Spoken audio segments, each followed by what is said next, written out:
Ja teraz verejne kričím, Slovensko, máme problém so zneužívaním demokratických inštitúcií na ochranu vlastných finančných záujmov.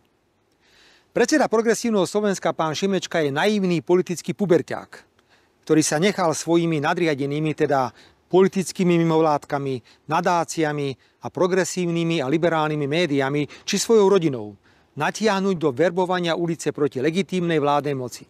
Vláde, ktorá nevznikla na základe puču, ale demokratických volieb. My sme sem prišli preto, aby opozičné strany a ľudia jasne povedali, čo si myslia o pani prezidentke, čo si myslia o pánovi predsedovi vlády Slovenskej republiky. A sľubujem vám, že využijeme všetky štruktúry strany Smer, sociálna demokracia, aby sme v podobných podujatiach pokračovali a najbližšie sa vidíme na obrovskom mítingu 17.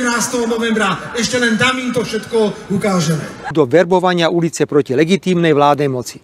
Naše ciele, vážení priatelia, sú úplne jasné. Prvým cieľom je, že musíme vymeniť vládu Slovenskej republiky, ktorá nevznikla na základe puču, ale demokratických volieb. Vymeniť vládu Slovenskej republiky a v tom vám musíte pomôcť. Problém je, že my nemáme na Slovensku demokraciu.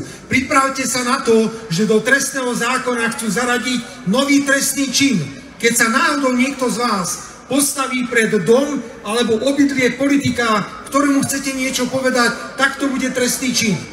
A druhou časťou tejto časti zákona o zhromažďovaní je aj, že dôvod na zákaz to zhromaždenie, ak je pred obydlím osoby, voči ktorej sa demonstruje.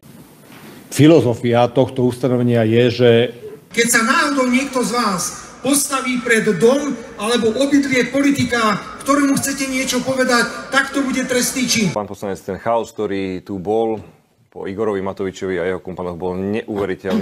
Ja teraz verejne kričím, Slovensko, máme problém